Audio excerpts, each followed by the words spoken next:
বাংলাদেশের বাইরে পৃথিবীর বিভিন্ন প্রান্তে যেখান থেকে চ্যানেলে দেখছেন আপনাদের সকলকে সাদর আমন্ত্রণ তৃতীয় মাত্রা দেখবার জন্য। প্রিয় দর্শক, বাংলাদেশ এক গভীর রাজনৈতিক সংকটের মধ্য দিয়ে যাচ্ছে এবং এই রাজনৈতিক সংকটে স্পর্শ করছে রাষ্ট্রের প্রতিটি ক্ষেত্রে, অর্থনীতি, শিক্ষা, সমাজ, সর্বত্র। তবে এটি কি ধরনের সংকট, আদৌ রাজনৈতিক সংকট কিনা সেটি নিয়ে বিতর্ক রয়েছে। এটি কি কেবলমাত্র আইন শৃঙ্খলাজনিত সমস্যা কিনা সেটিও অনেকে বলবার চেষ্টা করছেন। আবার রাজনৈতিক সংকট হলে তার সমাধানের পথ কি হতে পারে সেটি নিয়েও বিতর্ক রয়েছে।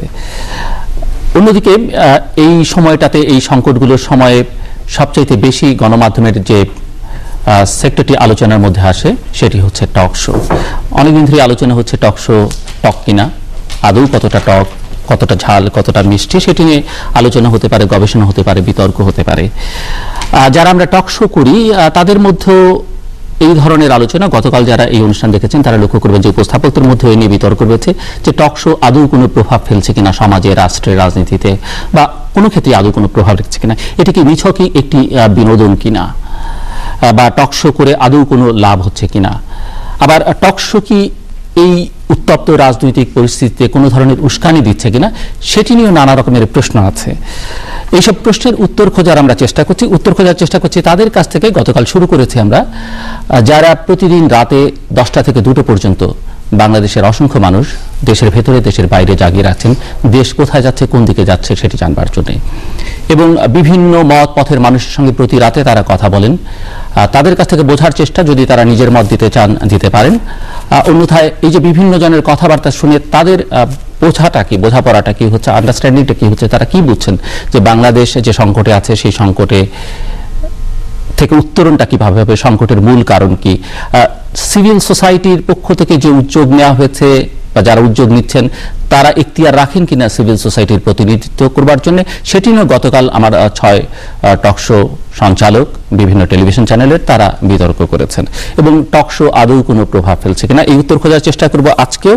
এবং যথারীতি গতকালের পথ ধরে 6 জন টক শো হোস্ট আমার সঙ্গে আজকে অতিথি, চলুন পরিচিত হই তাদের সঙ্গে। সবাই অতি পরিচিত, অতি প্রিয় মুখ আপনাদের।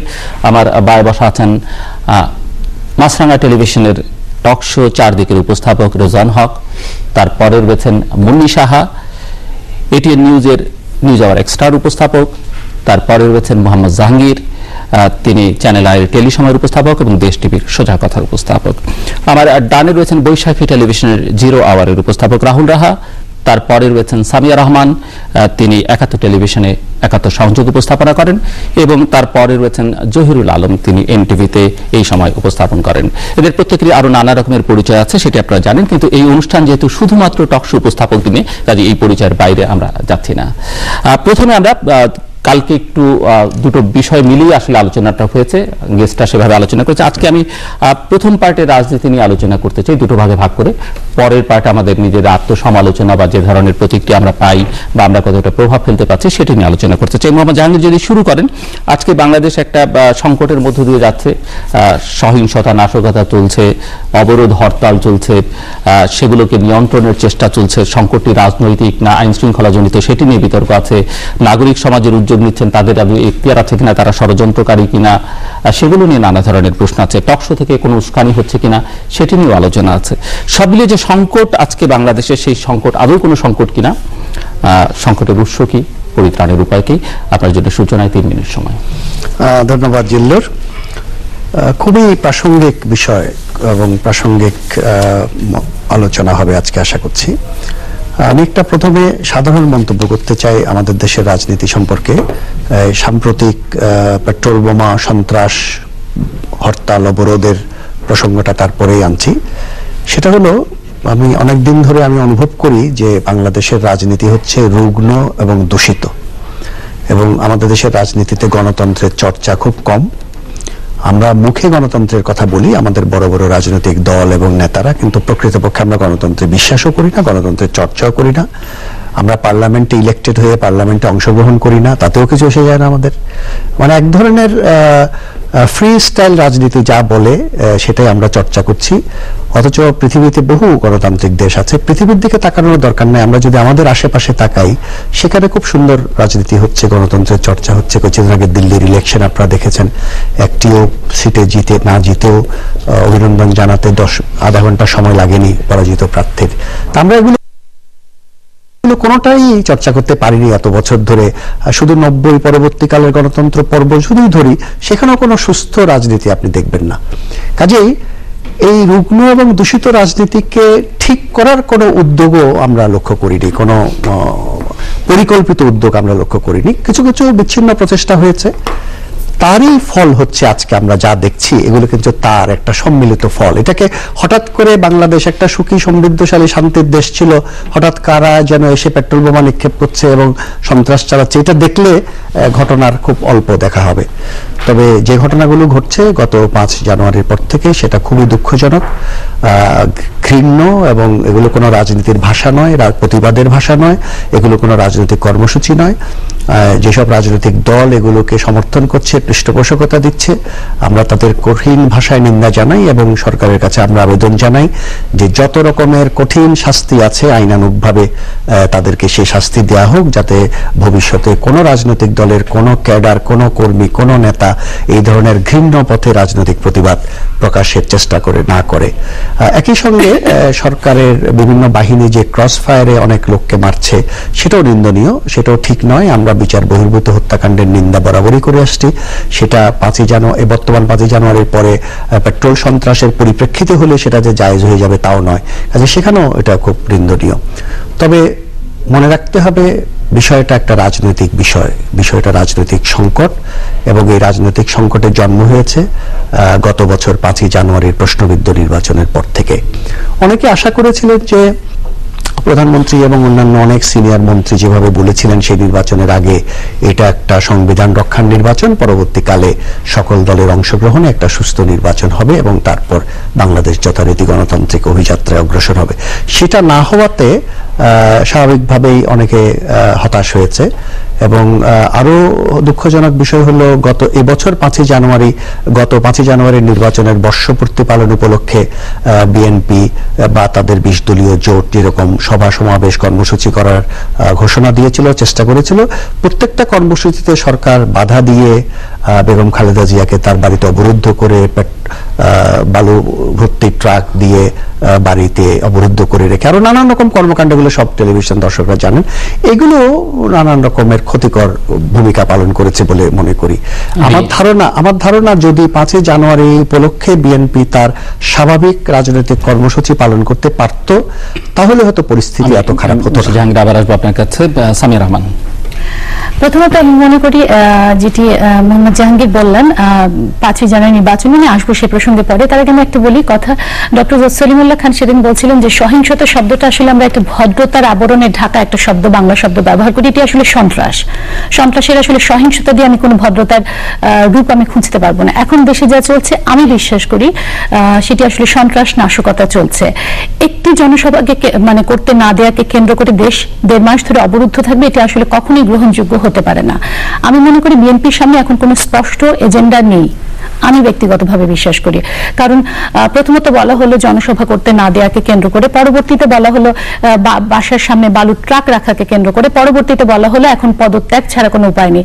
আমাদের জনগণের সামনে আসলে রাজনৈতিক দলগুলো নির্বাচনের কথা এখন বলা হচ্ছে, প্রথমে কিন্তু বলা হয়নি। প্রথমে কিন্তু জনসভা কেন্দ্র না করে দেওয়াকেই অবরোধ শুরু হলো।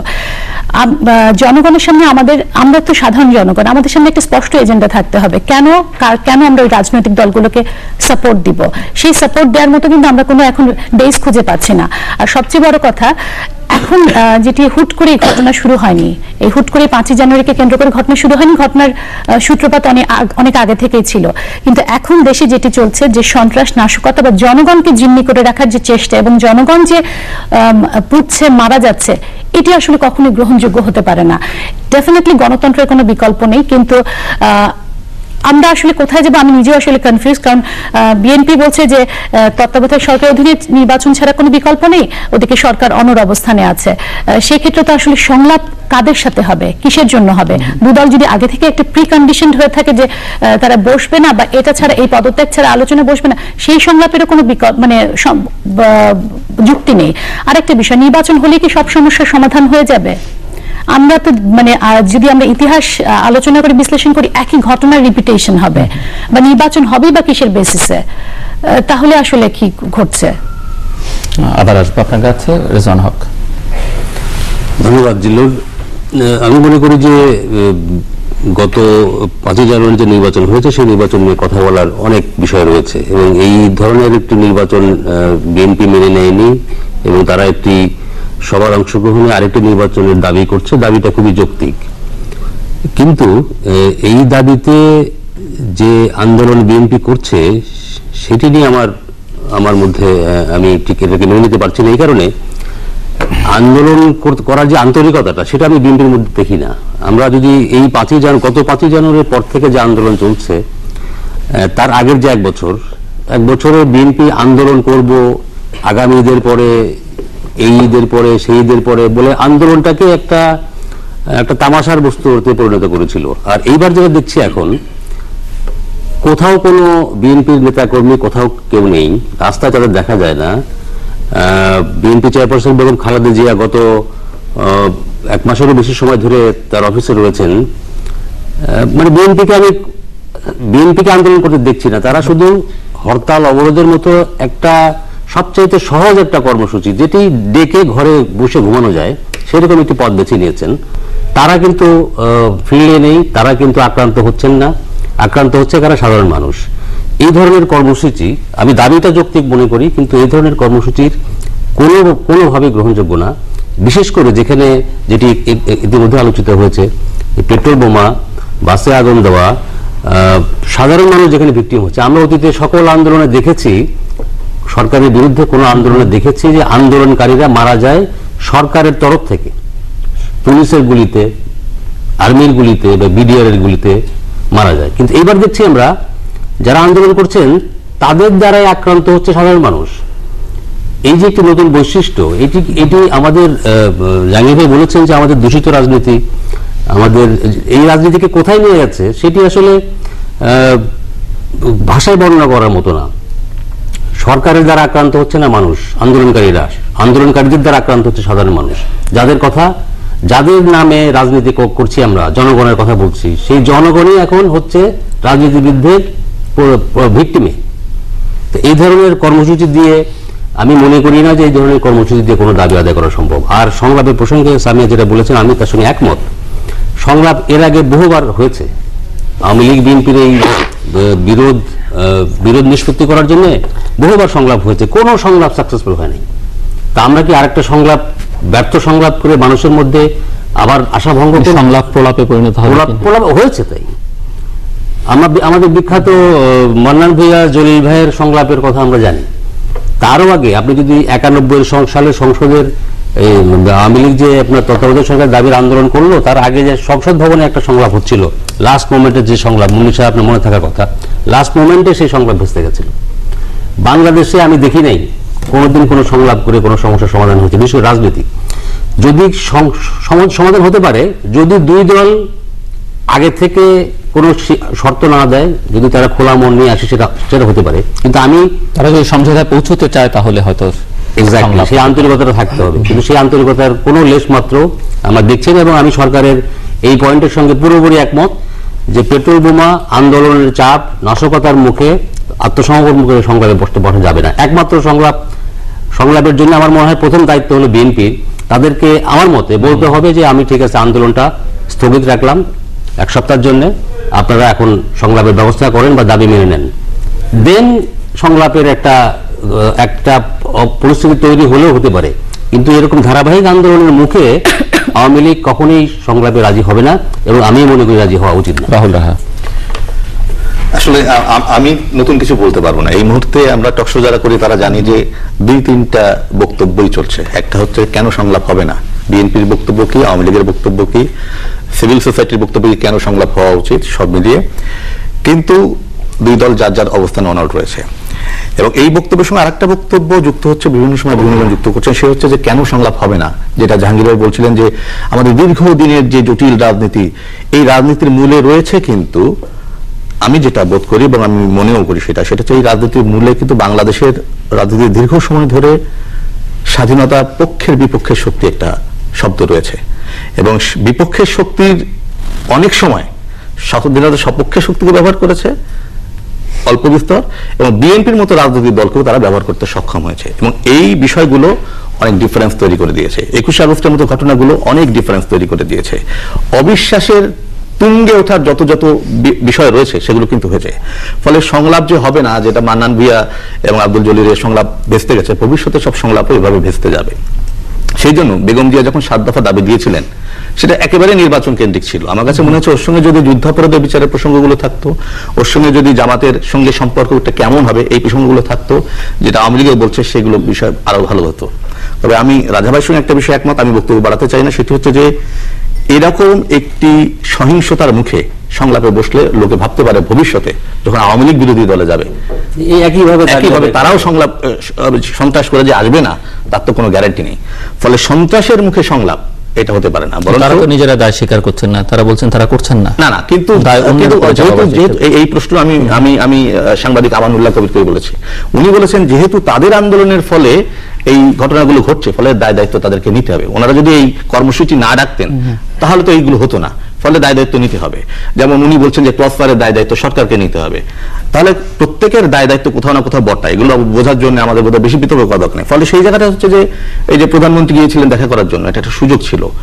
আমি সরি একটু ইন্টারফেয়ার করছি, যদি উচিত না, কিন্তু খালেদা জিয়া বলেছিলেন যে যদি এখন পদত্যাগ না করেন সংকট আর ঘনীভূত হবে। সংকটটা কি? তার মানে অবরোধ, সহিংসতা, নাশকতা, এগুলোই তো সংকট। তাহলে তো দায় দায়িত্ব এমনি চলে আসে। সেটি একটি প্রসঙ্গ আমি বলছি, কিন্তু যদি এগুলো দিতে তাহলে তো আরেকটা হচ্ছে যে আমি যে প্রসঙ্গে বলছিলাম যে এই যে এসএসসি পরীক্ষা চলছে, এটিকে কেন্দ্র করে কিন্তু আন্দোলন কিছুদিনের জন্য বন্ধ করা যায়। এটি সুযোগ, এই সুযোগগুলো যদি তারা গ্রহণ করেন তারপর আমরা কিন্তু সরকারকে বেশিভাবে ধরতে পারি যে আপনারা কেন সংলাপের উদ্যোগ নিচ্ছেন না, তাদেরকে কেন স্পেস দিচ্ছেন না। এখন অবশ্যই স্পেস দেওয়া হচ্ছে, সভা সমিতি করবার জন্য করা হচ্ছে না। এই জন্য আমি একটা ছোট্ট অঙ্ক ঘষতে চাই। অঙ্কটা হচ্ছে এরকম, আওয়ামী লীগ বলছে সংলাপ করবো না, মানুষ পছন্দ করছে না। বিএনপি বলছিল সংলাপ করবো না, মানুষ পছন্দ করছে না মানুষ। কিন্তু বিএনপি সংলাপ করবো না বলছে, একই সঙ্গে তারপরে দায় বর্তাচ্ছে এই সমস্ত মানুষ হত্যা। বিএনপিকে সংলাপ করবে না বলছে না, আগে বলছিল মাঝখানে যে পদত্যাগী চাই, সংলাপের তো প্রসঙ্গ না, পদত্যাগী চাই। এখন এই গত 2 দিন ধরে সালাউদ্দিন সাহেবের স্বাক্ষরিত দেখা যাচ্ছে যে একটু সংলাপের কথাবার্তা আসছে। ফলে এর সঙ্গে যখন মানুষ হত্যার বিষয়টি যুক্ত হচ্ছে, নৈতিকভাবে বিএনপি পিছিয়ে পড়ছে। আমার মনে হয় সেই জায়গাটা যদি নৈতিকভাবে বিএনপি পিছিয়ে পড়ে, আর আওয়ামী লীগ যেহেতু রাষ্ট্রীয় ক্ষমতা আছে এবং তারা সংলাপ করবে না, কিন্তু তাদের নৈতিক মাইনাস পয়েন্টটা কম তুলনামূলকভাবে, দুজন যদি প্যারালালি চলতে থাকে, at the end of the day যে নৈতিকভাবে বেশি মানে দুর্বল জায়গায় সে হেরে যাবে। মনীষা, আসলে জানি না রাজনৈতিক বক্তব্য মানে রাজনীতি নিয়ে বক্তব্য দেওয়ার মতো যোগ্যতা আমাদের আছে কিনা। শুধু সাধারণ মানুষ হিসেবে যেটুকু বুঝি সেখান থেকে রাহুল লাহার কথা থেকে নেই, অনেকটা হাইপোথেটিক্যাল শোনাবে আমার কথাবার্তা। কারণ বলছেন যে সংলাপের কথা, প্রথম কথা হলো এই গত 2 দিন ধরে সালাউদ্দিন আহমেদের স্বাক্ষরিত প্রেস রিলিজ থেকে সংলাপটা একটু খুবই তাচ্ছিল্যের সঙ্গে লেখা হয়, মানে ওই ভাষাটার মধ্যেও খুবই একটা ক্যাজুয়ালি। তার আগে কিন্তু আমি কখনো দেখিনি 7 দফার মধ্যে কি সংলাপ আছে। আপনি আজকের অনুষ্ঠান শুরু করলেন সংকট যেভাবে ঘনীভূত হয়, মনে হচ্ছে যে এই মানে এর যে সংকট আর কখনো ছিল না। তাহলে 5 জানুয়ারি নির্বাচনটি যে বাস্তবতায় হলো, আপনি দিনাজপুরের কথা বলেন, সংকট মনে করছেন, কেউ মনে করছেন না, মানে হ্যাঁ, মানে যে কেউ মনে করছেন, কেউ মনে করছেন না, কিন্তু মনে হচ্ছে এটা একটা চরম সংকট। তার চেয়ে অনেক বড় সংকটটা কিন্তু যে বাস্তবতায় আমাদের নির্বাচনটি হয়েছে, এবং সেই সংকটটি সাংবিধানিক ধারাবাহিকতা রক্ষাই বলেন আর যাই বলেন না কেন সেটা মিটে গেছে। আর তারপরে গত 1.5 মাসের তো আমরা সবাই অবজার্ভ করছি কোন পরিস্থিতিতে কোন ভঙ্গিতে খালেদা জিয়া এই অবরোধের ডাক দিলেন, তারপর না করছেন যে আমরা করি নাই। আবার টকশোতে এসে কেউ বলছে যে হ্যাঁ এরকম তো আওয়ামী লীগের সময় 13 জনকে বাসে গান পাউডারে মেরেছে, এখন 32 জন, তাতে কি হয়েছে, এই ধরনের অ্যাটিটিউড। সাদেক হোসেন খোকা বলছেন 1 ঘন্টার মধ্যে সংলাপের জন্য রাজি হন, 1 ঘন্টার মধ্যে সব ঠিক হয়ে যাবে। এইসবের মানে আসলে কি? আপনারা সংলাপের জন্য রাজি হবেন, তাইলে 1 ঘন্টার মধ্যে সব অবস্থা ঠিক হয়ে যাবে। তাহলে আপনি অ্যাডমিট করলেন আপনি 90 জন লোক আপনি মেরেছেন, পুড়িয়েছেন। এখন আমার হাইপোথেটিক্যাল দাবি হলো, অনেক সময় মনে করি আমাদের টকশোর উপস্থাপক হিসেবে মনে হয় যে খালেদা আর হাসিনা কেন টকশোতে আসে না।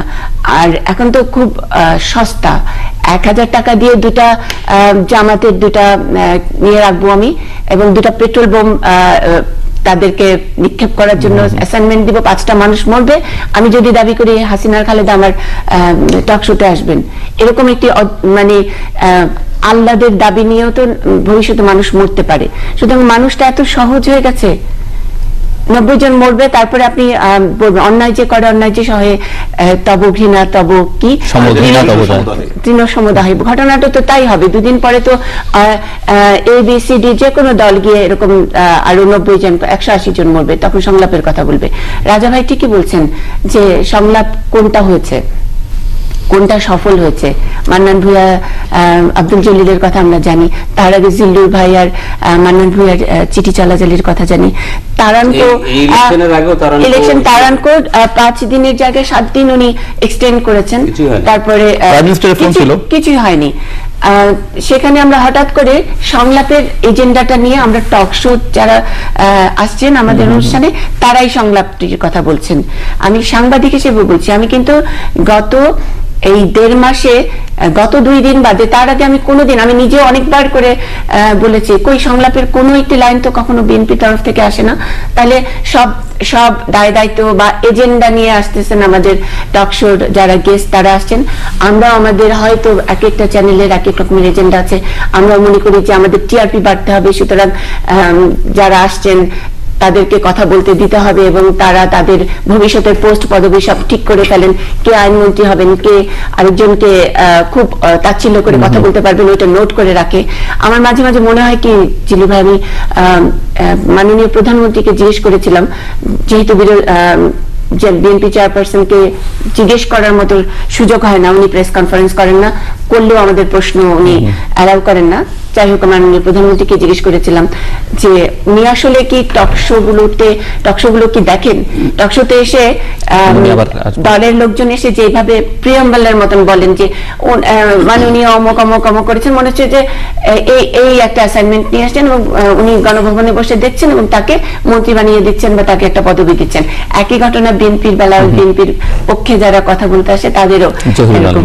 তো এখন আমাদের ঘাড়ে, মানে এই টেলিভিশনের ঘাড়ে, টকশো যারা আমরা প্ল্যান করি তাদের ঘাড়ে এবং উপস্থাপকদের ঘাড়ে এক ধরনের অসুস্থ এবং ওয়ার্স্ট রাজনীতি সামনে দিয়ে যাচ্ছে। আমাদের উপর বন্দুক করছে।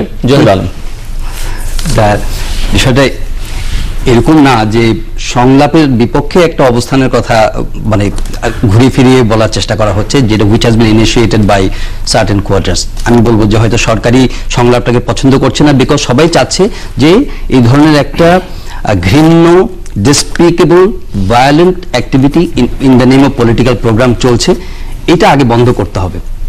এই ধরনের একটা কি বলে যে ক্যাম্পেইন চলছে এবং এটা নিয়ে তো কোনো বিরোধ, আমার মনে হয় যে সুস্থ স্বাভাবিক চিন্তার কোনো মানুষের মধ্যে কোনো বিরোধ আমি দেখছি না। কিন্তু যখনই এটার পেছনে আবার রিলেট করা হচ্ছে যে টেনশনটাকে ডিফিউজ করার জন্য, আনসার্টেনিটিটাকে ওভারকাম করার জন্য একটা মেকানিজম তো আমাদের লাগবে। যদি আমরা মানে ভায়োলেন্স বন্ধ হবে, এটা একটা শর্ত, হতেই হবে, কিন্তু অ্যাট দ্য সেম টাইম এই পলিটিক্যাল টেনশনটাকে তো আমাকে অ্যাডমিট করে নিতে হবে যে দেশে একটা প্রলং একটা পলিটিক্যাল ক্রাইসিস আছে, যেটা 2013-এও ছিল। সেটা দ্বিমুখী ছিল সেই ক্রাইসিসটা। একটা ছিল যুদ্ধাপরাধীদের বিচার কেন্দ্রিক, আরেকটা ছিল একটা নির্বাচনের দাবি কেন্দ্রিক, যে তত্ত্বাবধায়ক বা নিরপেক্ষ তত্ত্বাবধায়ক সরকারের অধীনে নির্বাচনের কেন্দ্রিক।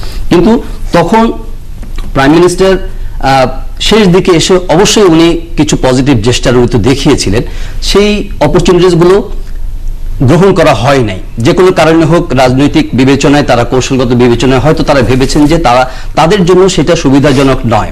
প্রাইম মিনিস্টারের কলটা সেটা ওভারটার্ন হয়েছিল, রুল আউট হয়েছিল। কিন্তু এখন অনেকেই বলছে যে বি চৌধুরীকে আমি কয়েকদিন আগে বলতে শুনেছি যে হ্যাঁ, উনি যখন সংলাপের প্রস্তাব দিচ্ছেন বা সংলাপের আহ্বান জানাচ্ছেন এবং সংলাপ ছাড়া কোনো বিকল্প নাই এই ধরনের বক্তব্য রাখছেন, অ্যাট দ্য সেম টাইম উনি এটাও বলেছেন যে 20 দলীয় জোটের নেত্রী বিএনপি চেয়ারপারসন বেগম খালেদা জিয়ার ইট ওয়াজ মানে কি বলে যে পলিটিক্যাল মিস্টেক, যে প্রাইম মিনিস্টার শেখ হাসিনার কলে উনি সাড়া দেন নাই এবং সেটা ওই যে রাজনৈতিক সুবিধাবাদের কারণেই হয়তো দেন নাই। কিন্তু এরকম না যে এখন যে সন্ত্রাসের কারণে তারা তখন কন্ডেমড হয়েছিল, সেই একই রকম পরিস্থিতি এখন তৈরি হওয়াতে আমার মনে হয় যে জনমতের ক্ষেত্রে তো কোনো বিরোধ আমি দেখছি না। কিন্তু এটাকে আবার মানে সহিংসতা বন্ধ হবে এই শর্ত তো অবশ্যই থাকতে পারে, কিন্তু আপনার কি মনে হয় যে মানে ভায়োলেন্স বন্ধ করার জন্য শর্ত দিতে হবে? শর্তের বিষয় নয়, কিন্তু সেন্সিবল মানুষ, আমি পলিটিক্যাল অ্যাসপেক্ট থেকে বলছি না যে এটা জনগণ হিসেবে যদি হ্যাঁ না জনগণ হিসেবে যদি আপনি বলেন যে তারা ভায়োলেন্স করছে, আমি অবশ্যই ভায়োলেন্সের একটা সমাপ্তি ইমিডিয়েট চাচ্ছি, ফোর্থ ওয়েভ চাচ্ছি, এবং যে পরিস্থিতি তৈরি করা হচ্ছে এই ধরনের হ্যাভক আমি দেখতে চাচ্ছি না। কিন্তু অ্যাজ এ প্রাইভেট সিটিজেন আপনি কি আশা করেন না যে এই কনফিউশনটা দূর হোক আমাদের সমাজ থেকে, দেশ থেকে? সেটা কিভাবে হবে আমি জানি না, আমার কাছে কোনো ফর্মুলা নাই, আমার কাছে কোনো রোড ম্যাপ নাই, আমার কাছে কোনো তথ্য নাই, কিন্তু এটা নিয়ে সবার এই সুযোগটা, এই স্বাধীনতাটা বা এই লিবার্টিটা থাকতে হবে যে কে কি ভাবছে এবং কিভাবে এটা ওভারকাম করা যায় সেটা নিয়ে তার চিন্তা ভাবনা উপস্থাপন করার সুযোগ থাকবে, এবং সেই স্পেসটা যদি ভাবনাগুলো তো আমাদের সামনে হাজির হচ্ছে, হ্যাঁ হচ্ছে, তাতে তো কোনো সমস্যা দেখছি না, কিন্তু এটি স্পেসটাকে আমার মনে হয় যে সংকুচিত করে দেওয়ার যে প্রয়াস যদি থাকে কোনো, সেটা আমার মধ্যে না থাকা ভালো। আমরা সবাইকে হয়তো কোনো সন্দেহের চোখে দেখছি, কথার কথা যে এখানে কিছু সিভিল সোসাইটির লোক অন্তর্ভুক্ত হয়েছেন, তার in the name of civil society ওনারা বলছেন যে এই ফর্মুলা বা এই কল আছে, বেগম খালেদা জিয়ার কাছে আছে, প্রাইম মিনিস্টারের কাছে আছে, প্রেসিডেন্টের কাছে আছে। এখন এরকম মানে সিনিয়র সিটিজেনরা কি সমাজে কোনো উদ্যোগ নিলেই পরে তাদের স্টিগমেটাইজ করতে হবে, তাদেরকে কোণঠাসা করে দিতে হবে? আমি জানি না, সেটা তো তাদের সেই অধিকারটা কি থাকতে নেই? আপনি হাজারো সমালোচনা করেন 20 দলীয় জোটের, কিন্তু বিএনপি চেয়ারপারসনের কিংবা তার জোটের মিত্রদের, তাদের মিনস এবং মেকানিজমের সমালোচনা করেন, কিন্তু অন্য যারা এটার একটা সমাধান চাচ্ছে, সেই সমাধান চাওয়াটাকে তো আমার মনে হয় যে ক্রিটিসাইজ করার ক্ষেত্রে একটু সতর্ক হওয়া উচিত আমার মনে হয়। প্রসঙ্গগুলো আসলেও তার মধ্যে থেকে এটি মোহাম্মদ জাহাঙ্গীর আলোচনার শুরুতে বলছিলেন যে আমাদের রাজনৈতিক সংস্কৃতিটাকে একটু তুলে ধরবার চেষ্টা করেছেন 1-1.5 মিনিটের মধ্যে, সেটি তিনি মনে করেন মূল সংকট। এবং আরেকটি মূল সংকটের জায়গা যদি আমরা দেখি সেটি হচ্ছে যে নির্বাচনের গ্রহণযোগ্যতা নিয়ে বা সবার অংশগ্রহণমূলক একটি নির্বাচন যে সংকট তৈরি হয়েছে। মুন্নি বলছিলেন যে এই সংকট এর চেয়ে বড় সংকট বাংলাদেশ দেখেছে। আপনি যেভাবে বলেছেন মনে হচ্ছে যে এই 5 জানুয়ারির পরে এটাই একটা বিশাল আমি অবশ্যই জানি না, যারা আগুনে পুড়ছে, যারা মারা যাচ্ছে তাদের কাছে তাদের বিরাট বড় একটা ব্যাপার, কিন্তু তার আগে 5 জানুয়ারির আগের ঘটনাগুলো আমরা সবাই ভুলে গেলাম, সেটা আমরা আলোচনা করি সব সময়। আপনি কি বলছেন ফাইদির রায়ের থেকে যে ঘটনাগুলো, হ্যাঁ যে ঘটনাগুলো ঘটেছে, চাঁদে দেখা যাচ্ছে মানুষ মেরে ফেলছে, সেগুলো আমার যেটা প্রশ্ন এখন আপনাদের কাছে সেটি কোনো বিতর্ক না, যে এর সমাধানটা কিভাবে হবে? একটু হচ্ছে যে সংলাপ না হলে ভালো, সংলাপের বাইরে যদি কোনো সমাধান থাকে, মানুষ একজন নাগরিক হিসেবে আমি প্রথমত চাই আমার জীবনের নিরাপত্তা, আমি চাই দেশের অর্থনীতি, শিক্ষা সবকিছু স্বাভাবিকভাবে চলুক, গ্যারান্টি দেওয়ার দায়িত্ব সরকারের, দাবিটাও সরকারের কাছে। সরকার সেটি কিভাবে নিশ্চিত করবে সেটি আমরা বুঝতে চাই, সংলাপ করে হোক, সংলাপের বাইরে গিয়ে হোক। এবং আরেকটি কথা হচ্ছে যে 5 জানুয়ারির পরে একটা বছর কিন্তু মোটামুটি শান্তিপূর্ণভাবে বাংলাদেশ কাটিয়েছে। এখন আপনি কিভাবে সেটি নিষ্পত্তি করবেন আজকে সংলাপ করে, না বিএনপিকে তার নানান কর্মসূচি পালন করতে দিয়ে বা না দিয়ে, কিন্তু আজকে হয়তো এটি আপনি কোনোভাবে দমন করতে পারলেন বা সাময়িক একটা সময়ের জন্য হয়তো পরিস্থিতি স্বাভাবিক হলো, কতদিনই স্বাভাবিকতা থাকবে? মূল সংকটে যদি আপনি না যেতে পারেন, তার বাইরে কোনো পথ আছে কিনা যে 6 মাস পরে, 1 বছর পরে আবার এই 90 জনের বা 100 জনের জীবন দেয়া? তার চেয়ে বড় কথা হচ্ছে প্রতিটি মানুষ আতঙ্কে কাটে। সো আমার হাতে এই প্রসঙ্গের বেশি আলোচনা করতে চাই না, প্রত্যেকে 1-1.5 মিনিটের খুব কুইক যদি কোনো ফর্মুলা থাকে যে কিভাবে এই সংকটের সমাধান। আমরা যদি সাধারণ নাগরিকের অবস্থান দেখি, কে শুরু করবেন? না, সংকটের সমাধান না, আমার একদম প্রথম এবং একমাত্র দাবি হলো যে এই যে মানুষ পোড়ানো এগুলো বন্ধ করতে হবে, এবং এটাকে ইস্যু করে, এটাকে জিম্মি করে, এটাকে সামনে রেখে কোন রকম রাজনৈতিক সংলাপে যায়, তাহলে রাজনীতি নষ্ট হয়ে যায়। আমরা দায়িত্ব কে বন্ধ করবেন? যিনি সন্ত্রাসী তিনি তো, বা যিনি চোর তিনি তো চুরি, তার কথা তিনি বন্ধ করবেন। আমরা তো নিরাপত্তা আমরা তো গভর্নমেন্টের কাছে যাই। বন্ধ করবেন, সরকার বন্ধ করবেন, কিন্তু আমরা কি মানে ফ্রি স্টাইল দিয়ে দিচ্ছি রাজনীতির নামে আপনারা মানুষ পোড়াবেন? তাহলে তো রাজনীতি বন্ধ করা উচিত। মানে প্রথম দাবি আমাদের হওয়া উচিত এই এই মানুষ রাজনীতির নামে মানুষ পোড়ানো। আপনি বলছেন যে প্রথম কাজ হবে সহিংসতা, নাশকতা, সন্ত্রাস যা হচ্ছে সেটি বন্ধ করতে হবে। রাজনীতি, আমি বিরাজনীতির পক্ষে না, আমরা মনে করি সবাই সুস্থ এবং এই দাবিটা ভালো সরকারের কাছে অবশ্যই 100 বার সরকারের কাছে দাবি। কিন্তু সরকার যদি আমি ছোট্ট প্রশ্নটা করে দিই আপনাকে। আমার প্রশ্ন হচ্ছে যে সরকার যদি এটি বন্ধ করতে ব্যর্থ হয় বা সরকারকে আপনি এটি বন্ধ করবার জন্য কতদিন সময় দেবেন, বা কখন কি আপনি সরকারকে বলবেন যে সরকার ব্যর্থ হয়েছে বা সফল? আমরা কেন খালি সরকার ব্যর্থ হয়েছে বলবো? সবার দায়িত্ব আছে, সবাই পালন করে না, কিন্তু সরকারের এটা আইন শৃঙ্খলা পরিস্থিতি, এটা কি আইন শৃঙ্খলা পরিস্থিতির অবনতি? নো, এটা তো 5 জানুয়ারির পরে হলো, তার গত 1 বছর তো কিছু হয় নাই। আইন শৃঙ্খলা পরিস্থিতি হতো তাহলে গত 1 বছরে, এবং আপনারা নির্বাচন নিয়ে যতই যাই বলেন না কেন, যদি এটাকে মানুষ না মেনে থাকে বা এই জঙ্গিবাদ না কন্ট্রোল করে থাকে তাহলে তো প্রত্যেক দিনই এরকম হতো। কেন এই অবরোধকে মানে অবরোধ এবং হরতালকে সামনে রেখে এরকম 90 জন মানুষ মারা যাবে? তাহলে তো এটা হলো ওয়ার্স্ট রাজনীতির অংশ। এই ওয়ার্স্ট রাজনীতিকে আমরা বাড়তে দিব? আমরা সন্ত্রাস বন্ধ করতে চাই এবং খারাপ রাজনীতি। আমি মনে করি এখন আসলে বিএনপি এই আন্দোলন নিয়ে, আন্দোলন বা নাশকতা যাই বলি না কেন, বিএনপি বলছে আন্দোলন, তারা যদি মনে করে এই আন্দোলনে, তাদের এই আন্দোলনে, তাদের ভাষায় যদি জনসম্পৃক্ততা থেকে থাকে, জনগণ যদি তাদের সাথে যুক্ত থাকে, বিএনপির উচিত এই মুহূর্তে অবরোধ প্রত্যাহার করা, হরতাল প্রত্যাহার করা, তাদের বোঝানো যে জনগণের পাশে তারা আছে। এবং সরকার বলেই যাচ্ছে তারা আইন শৃঙ্খলা বাহিনী দিয়ে পরিস্থিতি চেষ্টা করছে, দিচ্ছে। সরকার এখন বলেছে যদি তারা পরিস্থিতি ঠিক রাখে তাহলে তারা মিছিল মিটিং করতে দিবে, সরকার এই ধরনের কথা বলেছে। সরকারের দিক থেকে কিছুটা ছাড় দিতে হবে তাদের মিছিল মিটিং এর ক্ষেত্রে, এবং বিএনপির ক্ষেত্রে আমি মনে করি এই মুহূর্তে হরতাল অবরোধ প্রত্যাহার করা উচিত। তারপরে যদি এই ধরনের সন্ত্রাসের ঘটনা ঘটে সেই ক্ষেত্রে আসলে জনগণেরই বিচার করা উচিত যে আমরা কার সাথে থাকবো কি থাকবো না। হরতাল অবরোধ প্রথমে প্রত্যাহার করতে হবে। আমি এটা আগেই বলেছি যে এই পরিস্থিতির উত্তরণ ঘটাতে হলে প্রথম কাজ হবে বিএনপিকে এই আন্দোলন স্থগিত করতে হবে, এবং বিএনপি আন্দোলন যদি স্থগিত রাখে তাহলে একটা সুস্থ চিন্তা করার একটা পথ বেরোবে। আমি মনে করি যে সমস্যাটা আমাদের সমস্যাটা হচ্ছে কে ক্ষমতায় যাবে, এটাই হলো মূল সমস্যা। এবং আপনারা জানেন যে নির্বাচন পদ্ধতি নিয়েই আমাদের বহুদিন ধরে বিতর্ক চলছে, এবং তত্ত্বাবধায়ক সরকার ব্যবস্থা আসার পরে বেশ কয়েকটা নির্বাচন নিতে হয়েছে এবং মোটামুটি শান্তিপূর্ণভাবে ক্ষমতা হস্তান্তর হয়েছে। যদিও যিনি হেরেছেন তিনি বলেছেন এটা পুকুর চুরি হয়েছে অথবা সেটা তারা মেনে নিয়েছেন। কিন্তু এখন এই পদ্ধতির মধ্যেও আবার ভোট ঢুকেছে, যেটা আমরা দেখলাম, যে কারণে যে ইস্যুতে, যে যুক্তিতে আওয়ামী লীগ এটি সংবিধান থেকে বাদ দিল। নির্বাচনী পদ্ধতি নিয়ে একটা সমঝোতা আমাদের হতেই হবে, সেটা আমি মনে করি। এটা যদি আমরা করতে পারি তাহলে আমাদের রাজনৈতিক সমস্যা কোনটা আগে? আপনি কি এখন মানুষ মরবে তখন নির্বাচন পদ্ধতি নিয়ে আলোচনা করবেন? সমস্যার সমাধানের কথা বলেছেন যে উনি মনে করেন যে সন্ত্রাসটা বন্ধ করতে হবে আগে, প্রত্যেকটাকে আমরা নুনের দাম আর খুনের দাম আমি বলেছি যে প্রথমত বিএনপিকে এই আন্দোলন স্থগিত করতে হবে। আন্দোলন করলে এবং সরকার একটা জিনিস আমার মনে হয় ভুল করছে, তারা এটা কি বারবার বলছে রাজনৈতিক সংকট নয়, এটি আইন শৃঙ্খলা পরিস্থিতির সংকট। আমি মনে করি যে এভাবে বললে বাস্তবতা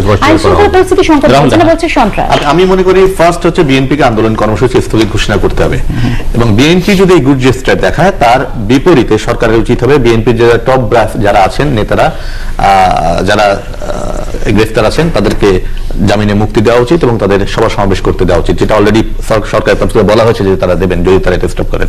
এই দুটো হবে ফার্স্ট জেস্টার। এরপরে দুটো জেস্টার যদি 6 মাস দেখা যায় যে না দুই দল একটা স্থিতিশীলতা পরিচয় দিচ্ছে, ওভাবে গ্রেফতার করছে না, মামলা দিচ্ছে না, বিএনপি করছে না, 6টা মাস যাওয়ার পরে আমার মনে হয় তখন একটা আলাপ আলোচনার উদ্যোগ নেওয়াই যেতে পারে যে কিভাবে করা হবে। তবে সেই আলাপ আলোচনাটা নির্বাচন কেন্দ্রিক হতে হবে এমন কোনো কথা নেই। সেই আলাপ আলোচনার আগে ঠিক করতে হবে এর পার্মানেন্ট রেজুলেশন একটা, তার জন্য কি কি আসতে পারে সেটা নেওয়া হতে পারে। সেটা সিভিল সোসাইটিতে আলোচনা শুরু হতে পারে, পলিটিক্যাল পর্যায়ে হতে পারে, কিন্তু ফার্স্ট হচ্ছে আন্দোলন স্থগিত করা এবং তার প্রতিক্রিয়ায় বিএনপির যারা টপ লিডার্স অ্যারেস্টেড আছেন তাদেরকে ছেড়ে দেওয়া এবং সমাবেশ করতে দেওয়া মনে হচ্ছে। নতুন বলার কিছু নেই, কিন্তু একটা কথা সূত্র ধরে বলবো যে আন্দোলন স্থগিত দুটো জিনিস এখানে। একটা হচ্ছে বিএনপির আন্দোলন বলতে যদি হরতাল অবরোধ বুঝি এটা একটা আন্দোলন, আর একটা পেট্রোল সন্ত্রাস পেট্রোল বোমা সন্ত্রাস। তো সেটা তো পুলিশ এবং র্যাব ইত্যাদি দিয়ে সরকার নানানভাবে চেষ্টা করছে এটা বন্ধ করার জন্য, এবং আমরা মনে করি যে সরকার প্রয়োজন হলে আরো তার যত শক্তি আছে সব শক্তি দিয়ে এটাকে বন্ধ করার চেষ্টা করা উচিত। গত কয়েকদিন আগে হাইকোর্ট একটা নির্দেশ দিয়েছে, নিশ্চয়ই আপনারা লক্ষ্য করেছেন, যে সেখানে সরকারকে নির্দেশ দিয়েছে যে কার্যকর পদক্ষেপ গ্রহণ করার জন্য, এগুলো বন্ধ করার জন্য। তো একটা শব্দ আমি ঠিক বুঝতে পারছি না যে সরকারকে কার্যকর পদক্ষেপ গ্রহণ করা থেকে বিরত ছিল, কোনো সময় তো মনে হয়নি। সরকার সম্ভাব্য যত রকমের ব্যবস্থা নেওয়া দরকার সব রকম ব্যবস্থাই সরকার নিয়েছে, এবং আরো কঠিন যদি কোনো ব্যবস্থা থাকে সেটাও নেওয়ার জন্য আমরা সরকারের কাছে দাবি জানাবো, যাতে আর একটি দিনও বাংলাদেশে পেট্রোল বোমা সন্ত্রাস না থাকে, এবং তাদের সমূলে উৎপাদন করার জন্য যেখান থেকে পারো তাদের কারখানাগুলো যেখানে তৈরি হচ্ছে বোমা সেগুলো যদি গোয়েন্দাদের দিয়ে বের করতে পারে, মূলে হাত দেওয়া উচিত বলে আমি মনে করি। এটা হলো একটা দিক। আরেকটা দিক হচ্ছে হরতাল বা অবরোধ কর্মসূচি তো একটা রাজনৈতিক কর্মসূচি, সেটা বিএনপি তার দাবি আদায়ের জন্য করছে।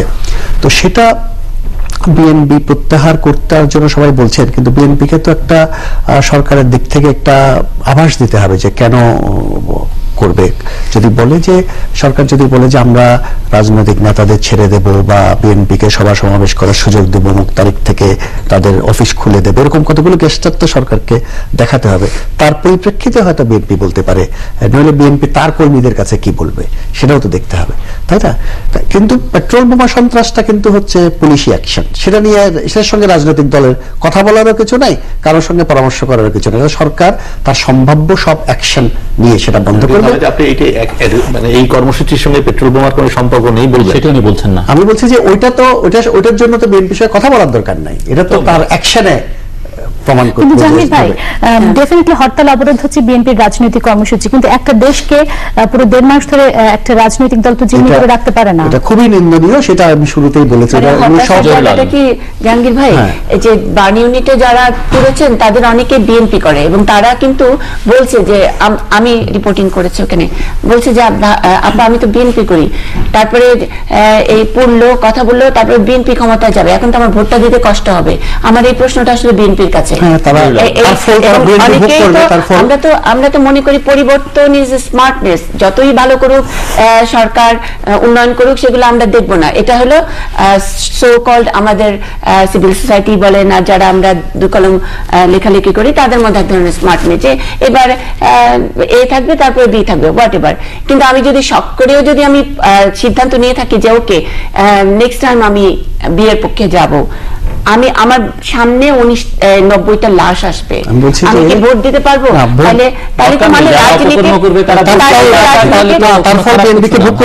এবং এই 90টি লাশ সামনে রেখে যদি চাপের মুখে সংলাপেও রাজি হয়, তাইলেও আমি একজন সচেতন মানুষ হিসাবে আমি সেটা মানতে রাজি না।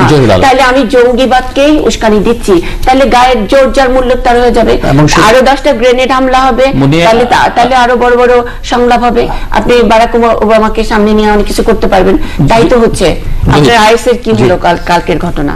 জি, এখানে যে আলোচনা হয়েছে সেটা কোনো মানে নট ডিনাইং উইথ দ্য মানে matters what have been discussed. আমি জাহাঙ্গীর ভাইয়ের সঙ্গেও একমত হব যে এখানে বিএনপি প্রথম আলোচনাতেই আমাদের এটা খুব ক্যাটেগরিক্যালি এটা খুব পরিষ্কার হয়ে গেছে যে এই পেট্রোল বোমা সন্ত্রাস এগুলোকে কেউ অ্যাকসেপ্ট করছে না, এবং এটার ব্যাপারে সবাই একমত যে এটা বন্ধ করতে হবে।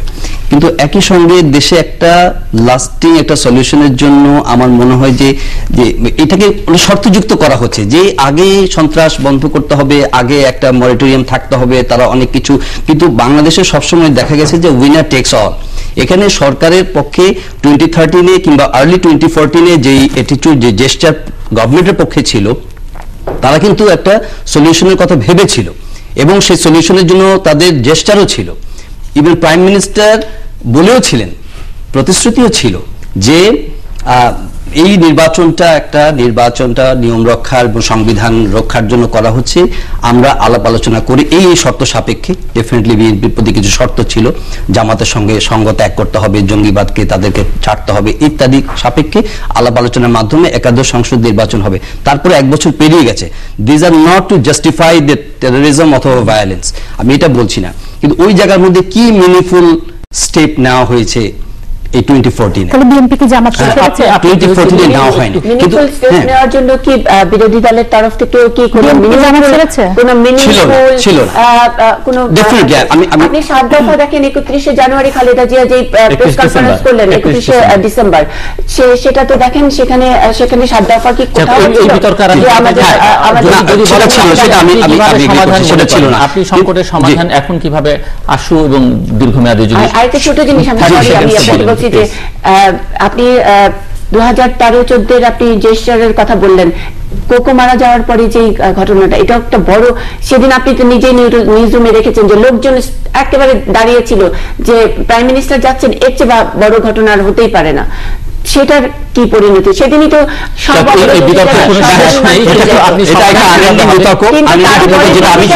আমি এই পর্বে আপনি সেটাই শেষ করতে চাই, সেটা হচ্ছে যে মানুষের উদ্বেগটাকে বিবেচনায় নিতে হবে এবং যারা ক্ষমতায় আছেন তাদের রেসপন্সিবিলিটি ডেফিনেটলি অনেক বেশি। অবশ্যই ওনাদের রেসপন্সিবিলিটিকে কি বলে যে অ্যাভয়েড করে নয়, ওনাদের রেসপন্সিবিলিটি অবশ্যই আছে, কিন্তু আমি মানে মনে করি যে প্রথম দায়িত্বটি হচ্ছে government should be held responsible, যে ওনারা দেশে শান্তি শৃঙ্খলা, মানুষের জীবনের নিরাপত্তা, এবং সেটার জন্য বারবার প্রতিশ্রুতি দেওয়া হয়েছিল, বারবার প্রতিশ্রুতি দেওয়া হয়েছিল 1 সপ্তাহ 2 সপ্তাহ, কিন্তু এখন তো 40 দিন পেরিয়ে গেছে, আরো এগিয়ে যাচ্ছে এবং এটার কোনো সমাধান মানে দেখা যাচ্ছে না আপাতত। আমি শুধু একটা বিষয়টা ইন্টারফেয়ার করি, গভর্নমেন্ট শুড বি রেসপন্সিবল, এটা খুবই স্বাভাবিক, কারণ গভর্নমেন্ট ক্ষমতায় আছে, আমি কোনো দল করি না, কিন্তু আমার কথা হচ্ছে গভর্নমেন্ট যখনই আইন শৃঙ্খলা বাহিনীকে দিয়ে ব্যাপারটাকে নিয়ন্ত্রণে আনার চেষ্টা করা হয়, তখনই মানবাধিকার সংগঠনগুলো বলে ওঠে যে মানবাধিকার লঙ্ঘন করা হচ্ছে।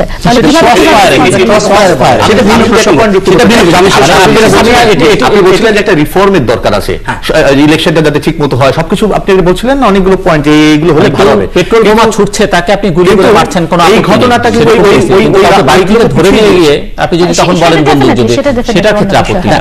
এখন এই ওনারা যে কর্মসূচিগুলো নিচ্ছেন, ডেফিনেটলি আপনাকে মানুষ এটা চাচ্ছে যে ওনারা একটা ঘোষণা দিবেন, এটাকে স্থগিত করে দিবেন, এবং তারা একটা এইটা তো একটা কি বলে যে এইটা আদর্শ একটা চিন্তা বা প্রত্যাশা হতে পারে, কিন্তু সমাধানের জন্য কিন্তু এটা কোনো দিক নির্দেশনা দিচ্ছে না। সেজন্য আমি মনে করি যে হয়তোবা এই প্রলং কর্মসূচি চালানোর ক্ষেত্রে তাদের মধ্যেও এক ধরনের ওয়েরিনেস এসে থাকতে পারে, কিন্তু কোনো এনফোর্সমেন্ট নাই, কিন্তু রাস্তায় কিন্তু তারা নামতে পারছে না। কেউ হয়তো বলবে যে, যেমন রেজাউল হক সাহেব বলছিলেন যে তাদের কোনো দৃশ্যমান কোনো উপস্থিতি রাস্তায় নাই, এটা আবার দুই ধরনের ব্যাখ্যা দিবে। কেউ বলবে যে তাদের তো রাস্তায় নামতে দেওয়া হচ্ছে না, তাদের উপরে যে রেপ্রেশন, যে কোয়ার্সিভ অ্যাপারেটাস তাদের উপরে ইউজ করা হচ্ছে, সে কারণে তারা রাস্তায় নামতে পারছে না ভীত সন্ত্রস্ত হয়ে। আবার এটাও দেখা যাচ্ছে যে তাদের জনসম্পৃক্ততা কতটা আছে, সেটাও প্রশ্নবোধক। আমি আমার মনে হয় এখানে আমাকে শেষ করতে হবে, আমি দুঃখিত, কারণ এটি নাম যদি পুলিশ, এটা মানলাম, গ্রেফতার করা হচ্ছে, তারা বলছেন গ্রেফতার, সব মানলাম। বেগম খালেদা জিয়া আজকে তার অফিসে কতদিন ধরে অবস্থান করছেন? 1 মাসেরও বেশি সময়। উনি কয়দিন প্রেসকে মিট করেছেন, কয়দিন উনি বক্তব্য রেখেছেন?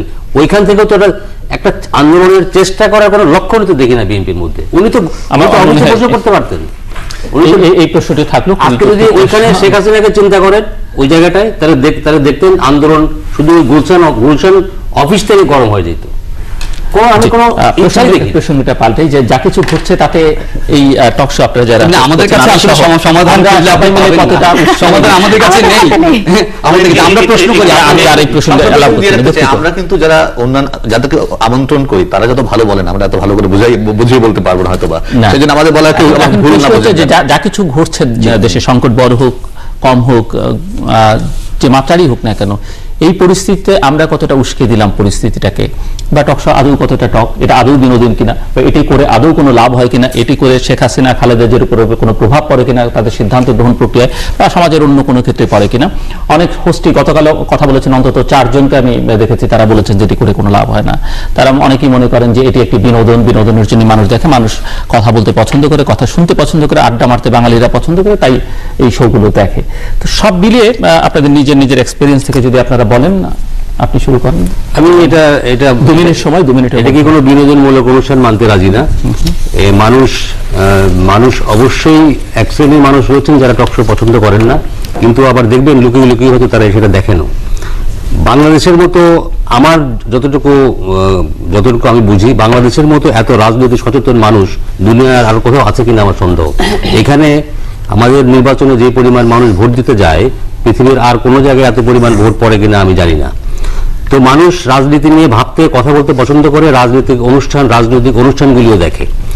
এখন আমরা হয়তো টকশোর কিছু কিছু দুর্বল হচ্ছে যে আমরা অতিথি বাছাইয়ের ক্ষেত্রে অনেক সময় কম্প্রোমাইজ করি, অনেক সময় ব্যালেন্স করার চেষ্টা করি, এই ক্ষেত্রে অনুষ্ঠানের মান পড়ে যায়। কিন্তু আমি মনে করি যে এই আলোচনার দরকার আছে। এই আলোচনা থেকেও অনেকে মানুষের একটা ভুল ধারণা থাকতে পারে একটা বিষয়ে, কিন্তু এই আলোচনার সূত্রে সে হয়তো যখন তার এই ধারণাটা অনেক সময় ভেঙে যেতে পারে যখন সে পাল্টা দুটো যুক্তি শোনে, এবং সেটি এখানকার আলোচনা থেকে।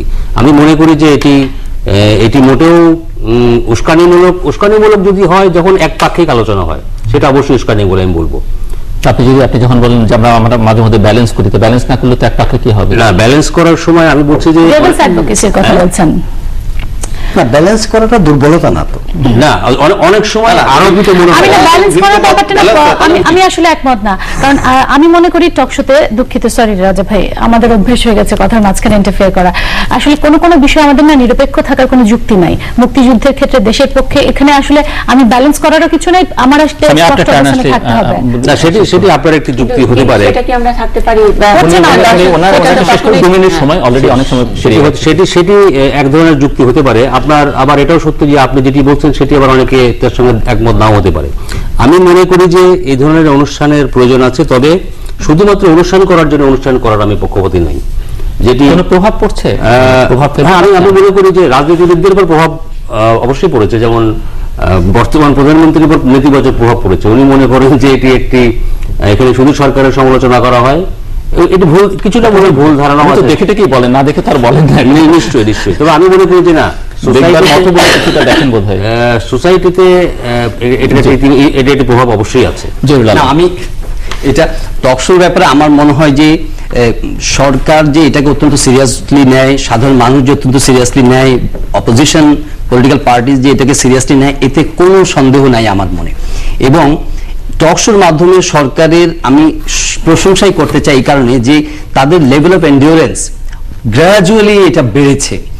আপনি খেয়াল করে দেখবেন যে গত টার্মে 5 বছর গেছে, এখন নতুন সরকার আসছে, হেন কোনো আলোচনা টকশোগুলোতে হয় নাই যেটা সরকারের সমালোচনার কোনো কিছু বাকি ছিল। ফ্যাসিস্ট সরকার থেকে শুরু করে, সরকারের চোর থেকে শুরু করে সব রকম সমালোচনা সরকারের টকশোগুলোতে হয়েছে। তাতে কি সরকার কি সেগুলো এন্ডিওর করেনি?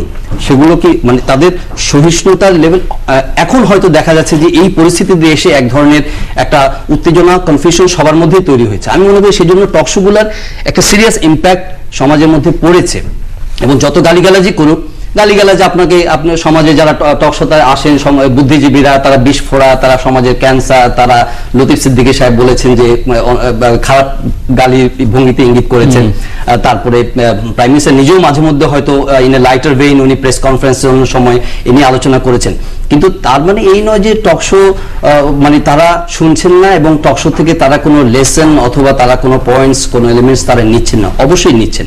তবে একটা হয় কি যে এই সময়ের মধ্যে টকশোগুলো যেভাবে এগিয়েছে, সেখানে মানুষ অ্যাটলিস্ট কথা বলার একটা সুযোগ তো পেয়েছে। গত পার্লামেন্টও অতটা ফাংশনাল ছিল না, এই পার্লামেন্টের কথা তো বলাই বাহুল্য, এবং সবসময় বলেছে একটা প্ল্যাটফর্ম দরকার, মানুষ কোনো না কোনো ভাবে তার কথাটা ভেন্টিলেটেড হোক এটা চায়, এবং সেটা এখনো হচ্ছে। এই যে আমরা যে ভায়োলেন্স নিয়ে এত কথা বললাম, এখন এই ভায়োলেন্স নিয়ে এই আলোচনাটা তো এখানে একটা কমনলি সবার মধ্যে একই সেন্টিমেন্ট এক্সপ্রেসড হয়েছে যে আমরা এটা পছন্দ করছি না, সাধারণ মানুষ এটা পছন্দ করছে না, তারা এটা ওয়ার্স্ট ভিকটিম, এবং এটার মধ্যে একটা জনমত তৈরি হচ্ছে, একটা প্রেশার তো এক্সার্ট হচ্ছে টকশোগুলোর মাধ্যমে। সো এটার একটা গুড ইম্প্যাক্ট আছে আমি মনে করি। জহির ভাইয়ের সাথে সবগুলো পয়েন্ট একমত, তার সঙ্গে আরো কিছু বাড়তি পয়েন্টও আছে। একমত পয়েন্টগুলোর সঙ্গে আবার এই টকশোই কিন্তু কনফিউজ করে, এবং আমাদের এক ধরনের অনেক বেশি আমরা রাজনীতি সচেতন জাতি, তো আমরা আমাদের পর্যবেক্ষণ হলো যে মিথ্যে কথা বিশ্বাস করার জন্য আমরা একটু রেডি থাকি, আমাদের অডিয়েন্সদের অনেকেরই এরকম একটা, এবং সেখানে টকশো হলো এটার মধ্যে আরেকটু ঢোলের বাড়ির মতন আর কি। আর ব্যালেন্সের কথা যেটা বললাম, আমি সামিয়ার সাথে একমত, কোথাও কোথাও তো ব্যালেন্স হবে না। আপনি মুক্তিযুদ্ধের পক্ষ আর বিপক্ষ নিয়ে যদি একজন টকশোর যিনি অ্যাঙ্কর বা প্রডিউসার যদি চিন্তা করেন, আমি তার পক্ষে নই। আমার কাছে প্রথম হলো বাংলাদেশের পক্ষে বাংলাদেশে বসে আপনারা রাজনীতি করছেন, সেই দুইটা দলের মতবাদের পার্থক্য থাকতে পারে, পয়েন্ট আলাদা থাকতে পারে, স্টাইল আলাদা থাকতে পারে, সেগুলো নিয়ে আমি ডিবেট করব। কিন্তু আমি দেশের বিরুদ্ধে তাকে আমি in the name of balance আমি তো তাকে জায়গা দিব না। কিন্তু দুর্ভাগ্য যে আমাদের দিতে হয়, কারণ হলো আমাদের টিআরপি আছে না। মানে আপনি যদি অর্ধেক অর্ধেক করে যান, ধরেন প্রধানতম অন্যতম বিরোধী দল সেটাই যদি মুক্তিযুদ্ধের বিরোধী দলের সঙ্গে গাঁটছড়া বেঁধে যখন নাকি রাজনীতি করে, আপনি তো তাকে কোনোভাবে ইগনোর করতে পারবেন না। সুতরাং আপনার ওই 40% ভোট যদি আপনি চান, 40% ওই অডিয়েন্সও চান, সুতরাং ওইটুকু আমরা বিকিয়ে দিই। আমি এটা অনেস্ট কনফেশন যে আমাদের টিআরপির নামে, ব্যবসা পাওয়ার নামে আমরা ওইটুকু বিকিয়ে দিই। আচ্ছা ঠিক আছে, তারা দেশের বিরুদ্ধে কথা বলবে, মুক্তিযুদ্ধের বিরুদ্ধে কথা বলবে, ব্যালেন্স করার জন্য আমি এই দুজনকে হাজির করবই। সুতরাং এক ধরনের এই টকশোর নামে এক ধরনের কনফিউশন তৈরি হচ্ছে, মিথ্যা কথা, গলাবাজি ইত্যাদি, সেগুলো দিয়ে আমি বন্ধ করার কথা বলছি না। উপায়টা কি তাহলে? উপায় না, এটা হলো কনসাস। আপনি হলেন টকশো সবচেয়ে বেশি টকশো করার মানুষ, গিনেস বুক অফ রেকর্ডে নিশ্চয়ই আপনার নাম আসছে। সুতরাং অবশ্যই থাকাই উচিত এত লম্বা সময় ধরে একটা শো চালানোর অ্যাঙ্কর আপনি। আপনি নিশ্চয়ই হয়তো উপায়টা জানেন, কিন্তু আমরা এটার উপায় জানি না, আমরা যারা অল্প দিন ধরে করছি। কিন্তু হতাশ লাগে যে ব্যাপারটা খেলার ছলে অনেক জিনিস আমরা নষ্ট করে ফেলছি। রাজনীতির প্রতি যে তরুণরা একটু বিমুখ হয়ে যাচ্ছে, সেটাও টকশো অনেকখানি। কিন্তু কিছু বলছি না, আমরা আমাদেরকে অনেক বেশি দায়ী করছি। মানে আমরা কনফিউশন, আমি সব দায় আমি ঘাড়ে নিয়ে বললাম। হ্যাঁ, না দায় নিচ্ছি বেশি, কিন্তু টক শোতে যারা গেস্ট হিসেবে আসছেন তারা আমাদের যে পলিটিক্যাল কনজেনিটাল প্রবলেম, তারা গেস্ট হিসেবে যারা আসেন এনারা কি যথেষ্ট আনসারেবল? ওনারা কি যতটা অ্যাকাউন্টেবল হইতে পছন্দ করেন? ওনারা কি গ্রিলড হইতে পছন্দ করেন? সেটা তো আপনার উপরই বর্তাবে, কারণ আপনি গেস্ট কেন আনেন বা আমি কেন আনি, সেটা তো আমাদের উপর। গ্রহণযোগ্যতার ব্যাপারে বাণিজ্যের দরকার হবে, এই জন্য আপনারা 80% অডিয়েন্সে পাইতে হবে। সুতরাং নাইলে আবার তারা যেটা বোঝা, এবং আমি যেটা জহির ভাই বলেছে যে টকশোর গ্রহণযোগ্যতা নিয়ে, এবং এটা যখন প্রাইম মিনিস্টার রিঅ্যাক্ট করেন তখন বুঝতে হবে টকশোটা তিনিও শো করছেন, এবং এন্ডিউরেন্সের অংশ হিসাবে এটা পজিটিভলি দেখতে হবে। প্রধানমন্ত্রী একজন মানুষ, তার রিঅ্যাকশন থাকতে পারে পক্ষে বিপক্ষে, আমাদের সবার যেমন থাকে। এটা একটু ইনসাইট করি, অপোজিশনকে কারেকশন করার ক্ষেত্রেও কিন্তু টকশোগুলো ফলে টকশোর একটা সুদূর প্রসারী প্রভাব রয়েছে। যেটা নিয়ে কথা হচ্ছে যে ব্যালেন্সিং এর কথা, যেটা মুন্নিদি বলছেন যে আমরা বাংলাদেশের ভোটের কথা চিন্তা করি, আমরা এখানে ব্যালেন্স করি, সেই জায়গাটাতে আমার মনে হয় হোস্ট যারা, তাদেরকেই বোধহয় কতগুলো বেসিক প্রিন্সিপালস ধরে নিয়ে, সেটা আমি বললেই হয়ে যাবে না, সেটাও একটা সংলাপের ভিত্তিতে হওয়া উচিত বলে আমি মনে করি। কিন্তু বেসিক প্রিন্সিপালস ধরতে হবে যে এই প্রিন্সিপাল গুলো, মুক্তিযুদ্ধের ইস্যু, তারপরে 30 লাখ শহীদের ইস্যু, কিংবা বাংলাদেশের স্বাধীনতা যুদ্ধের ইস্যু, জঙ্গিবাদের ইস্যু, কতগুলো বেসিক বাংলাদেশের সংবিধানের যে মূল চেতনা, আমি 72 সংবিধানের মূল চেতনার কথাই বলতে চাই, এই মূল চেতনাটাকে প্রত্যেক হোস্টকে ধরে বলতে হবে যে এই ভিত্তিতে আলোচনাটা যাওয়া উচিত। কারণ আমরা বাংলাদেশের মৌল গঠন চিন্তার বাইরে যে টকশোকে শুধু জনপ্রিয় করার জন্য যদি করতে যায়, তার ফলে রাজনীতি ক্ষতিগ্রস্ত হবে, গণমাধ্যম ক্ষতিগ্রস্ত হবে, তরুণ প্রজন্ম ভবিষ্যতে যারা রাজনীতি করবে তারা ক্ষতিগ্রস্ত হবে। আমার মনে হয় সেই জায়গাতে হোস্ট হিসেবে আমরা অঘোষিতভাবে কিছু দায়িত্ব পালন করতে পারি, তবে সেটা সেন্সরশিপ নয়, সচেতনভাবে বলতে চাই। অনেক কথা হয়েছে, আমি নতুন দিকে যাওয়া উচিত, যেগুলো বলা হয়েছে সেগুলো পুনরাবৃত্তি করছি না। আমি প্রথম কথা হচ্ছে, আমার ব্যক্তিগত মত হচ্ছে টকশো দুই প্রকার। এক প্রকার হচ্ছে দল নিরপেক্ষ, আর একটা হচ্ছে দল প্রভাবিত। দর্শকরা অনেক সচেতন, তারা বিভিন্ন চ্যানেলের টকশো দেখে বুঝতে পারে এই টকশোর মতলব কি। এটা ইতিমধ্যে অনেকে খ্যাতি কুখ্যাতি অর্জন করে ফেলেছে, কাজে সেটা এক ধরনের টকশো। আরেক ধরনের টকশোর একটা চরিত্রগত তফাৎ আছে। কোন কোন টকশো হচ্ছে চিন্তা উদ্দীপক, নতুন একটা দিকে দৃষ্টি আকর্ষণ করছে, নতুন একটা দিকে নিয়ে যাচ্ছে মানুষকে। আরেক ধরনের টকশো হচ্ছে রুটিন টকশো, এটা সাধারণ আলোচনা, সেটা না শুনলেও কোনো ক্ষতি হয় না। কাজে এটা যারা টকশো করে, এটা তাদের দায়িত্বের মধ্যে পড়ে, সে তার টকশোটাকে কিভাবে ডিজাইন করবে।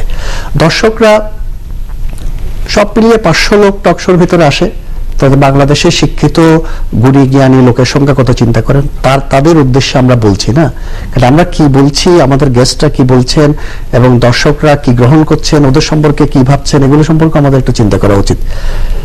আরেকটা জিনিস হলো যে অনেক আমাদের সুযোগ আছে যে টক শোর মাধ্যমে আমরা দেশের মানুষকে সচেতন করতে পারছি, উজ্জীবিত করতে পারছি, নতুন আলো আলোকিত করতে পারছি। সেজন্য আমি মনে করি যে আমাদের টক শো গুলো আরো সুপরিকল্পিত হওয়া উচিত, একটু রিসার্চ ব্যাকিং থাকা উচিত, এবং একজন দর্শক একটা ভুল তথ্য দিয়ে যাচ্ছেন, আমি কিন্তু তা সংশোধন করছি না। আমি একটা কথা বলি, মতামত এক জিনিস, তথ্য আরেক জিনিস। আমি বহু টক শো, আমি যদি গবেষণা করি আমি এক্সাম্পল দিয়ে বলতে পারবো, দিব্যি বলে যাচ্ছে, ভুল পরিসংখ্যান দিচ্ছে, ভুল তথ্য দিচ্ছে, যেহেতু এটা মডারেটরের পক্ষে যাচ্ছে, মডারেটর এটা সংশোধন করার প্রয়োজন মনে করছে না। মতামত কমপ্লিটলি ভিন্ন জিনিস। কাজে এখানে আমাদের অনেক দায়িত্ব রয়েছে।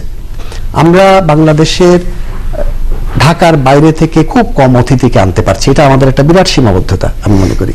বাংলাদেশে ঢাকার বাইরে অনেক চিন্তাশীল কোন ব্যক্তি আছেন, তাদেরকে আমরা টেলিফোনের মাধ্যমে, স্টুডিওর মাধ্যমে আমন্ত্রণ জানিয়ে আরো একটু সংখ্যা বাড়ানো যেতে পারে, সেদিকে আমরা একটু চিন্তা করতে পারি। আমি অনেক টক শোতে দেখেছি সুনির্দিষ্ট কোনো বিষয়ই নেই, মানে অনেকটা একটা ওপেন ফিল্ডে কথা বলছে। এটাও আমি মনে করি একটা বড় দুর্বলতা। আমরা এই ব্যাপারেও একটু সচেতনতার পরিচয় দিতে পারি। আমরা একটা ছোট বিষয় ধরতে পারি, কারণ 1 ঘন্টার বেশি খুব বেশি টক শো না, 1 ঘন্টার মধ্যে বাংলাদেশের বিরাট জিনিস আলোচনা করা সম্ভব নয়। কাজে আমরা যত ক্ষুদ্র একটা জিনিস ধরতে পারি সেটা আমি মনে করি ভালো, এবং এই দিক থেকে আমাদের প্রিপারেশন লেভেলে আমরা আরেকটু সচেতনতার পরিচয় দিতে পারি, কারণ সারা দেশের মানুষ গভীর আগ্রহ, শ্রদ্ধা এবং কৌতূহল নিয়ে টক শো দেখে। আমি মনে করি আমাদের সকলের এই ব্যাপারে দায়িত্ব আছে। আর একটা কথা সত্য এবং আরেকটা কথা বলে শেষ করি, টক শোর গ্রহণযোগ্যতা কেমন, কার্যকারিতা কেমন, সেটা আমাদের সঙ্গে আলোচনা করে জানার চেষ্টা করা ঠিক না। আমরা এটা পার্টি, এমনকি আপনি গেস্টদের থেকেও এটা জিজ্ঞেস করবেন না, আপনি জিজ্ঞেস করবেন যারা কোনোদিন স্টুডিওতে ঢোকেনি, বাংলাদেশের বিভিন্ন প্রান্তে বসে যারা টক শো দেখে তাদের জিজ্ঞেস করুন তারা কেন দেখে রাত জেগে, নিশ্চয়ই তারা একটা উত্তর দিতে পারবে, সেটাই আসল উত্তর। কিন্তু টক শোর জনপ্রিয়তা নিয়ে আগে কথা বলি। টক শোর জনপ্রিয়তা নিশ্চয়ই আছে, নাহলে বাংলাদেশের মানুষ আমাদেরকে চিনতো না, আমাদেরকে এত সমালোচনাও করতো না, বা আমাদের প্রসঙ্গে কোনো মত দিত না। ডেফিনেটলি কোনো না কোনো ইম্প্যাক্ট আছে, এবং আমি আসলে মনে করি টক শো গুলো মিনি পার্লামেন্ট। আমাদের সংসদে বিরোধী দল যায় না, কিন্তু টক শো গুলোতে আসেন মোটামুটি, মাঝে মাঝে পাই না, কিন্তু তারপরেও আমি মনে করি এখানে মিনি পার্লামেন্টের ভূমিকা পালন আমরা করি, এবং পালন করি বলেই, যেমন আমারই একটা শোতে যখন ওই সচিব জালিয়াতির মুক্তিযুদ্ধের সনদ জালিয়াতির ব্যাপারটা আসলে, সচিবদেরকে আমার শোর পরদিনই ওএসডি করা হলো। আমাকে সাথে সাথে যে রিপোর্টার ছিল আমার শোতে, প্রথম আলো রোজিনা, ওই আমাকে জানালো যে এই রিপোর্টের, এই টক শোটার উপর বেস করে মুক্তিযুদ্ধ মন্ত্রণালয় জানিয়েছে। এরকম ইম্প্যাক্ট কিন্তু পরে বলে প্রধানমন্ত্রী মাঝে মাঝে নেতিবাচক মন্তব্য করেন, বা বিরোধী দল কখনো কখনো বয়কট করেন। যেটি জাহাঙ্গীর ভাই বললেন যে দল নিরপেক্ষ এবং দল প্রভাবিত 2 ধরনের টক শো, এটা আসলে আমি মানতে নারাজ। দল নিরপেক্ষ এবং দল প্রভাবিত করছে কিন্তু আমরাই। আমি যখন কোনো বিশেষ দলের অনুসারী হই, যখন এই মতটা আমার পক্ষে আসে, তখন আমি মনে করছি যে এটা দল নিরপেক্ষ টক শো, এবং যখন আমার বিপক্ষে চলে যায় আমি মনে করি এটা দল প্রভাবিত। এখানে আসলে ব্যাখ্যা করার প্রয়োজন আছে। টিআরপির ব্যাপারটাতে আমি একটু বলতে চাই, টিআরপির জন্য আমরা আসলে বিকিয়ে দিই সবসময় তা না। আমি মনে করি কি, ওটা হয়তো মালিক পক্ষ ভাবে। আমরা যখন টক শো প্ল্যান করি তখন আমরা যেটা করি, একটা নির্দিষ্ট ওই রাজনৈতিক দলের একটা নির্দিষ্ট দর্শক রয়েছে, তাদের জন্য হলে আমরা আনি। ডেফিনেটলি আমাদের প্রত্যেকে এখন স্পষ্ট অবস্থানে যেতে হবে, সেটা মুক্তিযুদ্ধ এবং দেশের, যেটা আমি শুরুতেই বললাম। সেইটি বাদ দিয়ে আমার অবশ্যই যদি 5 জানুয়ারি নির্বাচন হোক, বা এই খালেদা জিয়াকে অবরুদ্ধ করার ব্যাপারটি হোক, সেই ক্ষেত্রে মতবিমতের প্রশ্ন অবশ্যই আছে, এবং তাদের জন্য আমরা তাদেরকে আনবই, ওই সমস্ত বিশেষ ইস্যুগুলো ছাড়া। আর এখানে তো পলিটিক্যাল ডিভাইডের কথা যখন বলি, একটা মোটা দাগে মুক্তিযুদ্ধের পক্ষে একটা আমি শেষ করি না, পক্ষে আরেকটা মত, যখন আমরা ব্যালেন্স করতে যাই তখন কিন্তু আমার একই টেবিলে ব্যালেন্স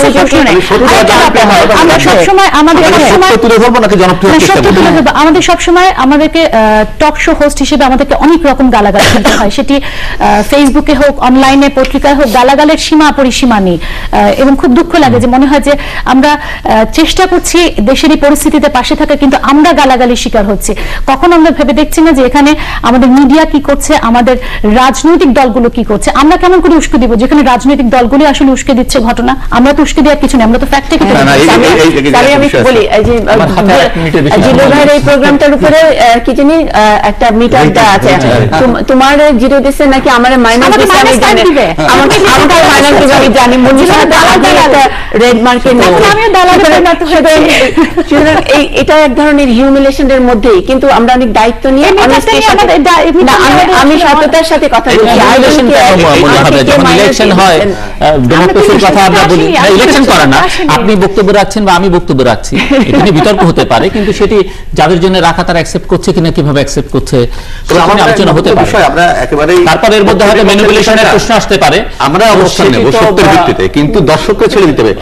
আমার যে দর্শক কিন্তু যে রাজনৈতিক দলই করুক না কেন, তারা কিন্তু যেটা সঠিক সে বিষয়ে সিদ্ধান্ত নেয়।